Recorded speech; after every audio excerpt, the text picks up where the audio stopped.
The gleaming marble floors of Denver International Airport's exclusive VIP lounge reflected the afternoon sunlight, streaming through floor-to-ceiling windows. Marcus Johnson adjusted his tailored navy suit jacket and approached the reception desk with confident strides. His leather briefcase bore the subtle logo of Technova Industries, the company he had built from nothing into a billion-dollar empire. The lounge buzzed with quiet conversations and the soft clinking of champagne glasses. Marcus smiled warmly at the receptionist and smoothly placed his platinum membership card on the polished counter. "Good afternoon," he said, his voice carrying the authority of someone accustomed to respect. "I believe my usual corner seat should be ready." Rachel, the blonde receptionist, barely glanced at the platinum card before sliding it back across the counter. "I'm sorry, sir, but that particular seating area has been reserved for another guest today." Her tone was cold, dismissive.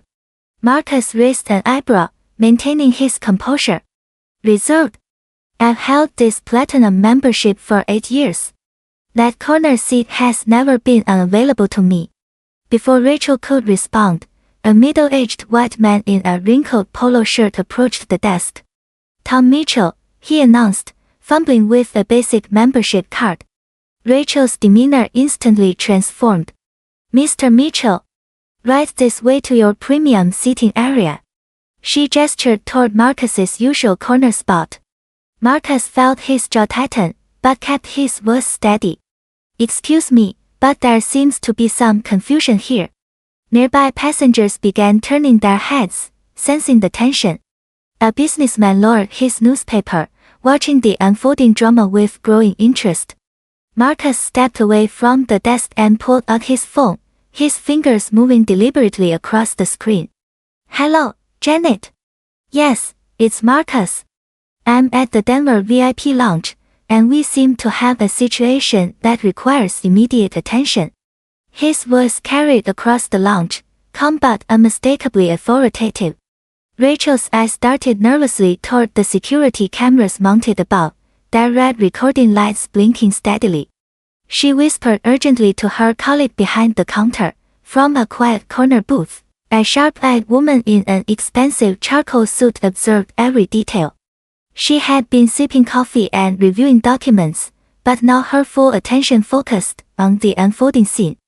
Her name tag read Sarah Chen, Regional Operations, though she kept it discreetly hidden beneath her blazer lapel. Marcus ended his call and returned to the desk, his expression unreadable.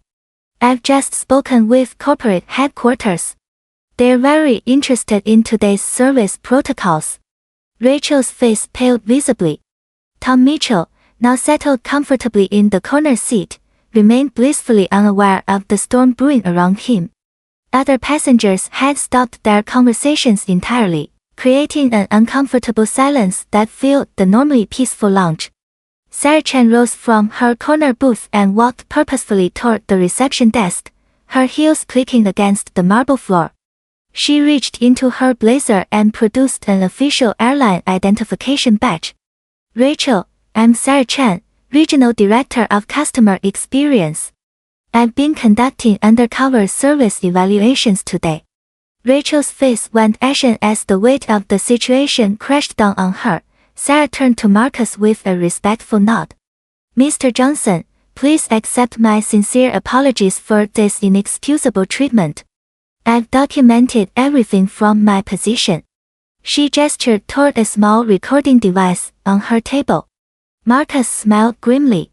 "Thank you, Director Chen. I assume you're aware that Technova Industries holds the largest corporate travel contract with your airline.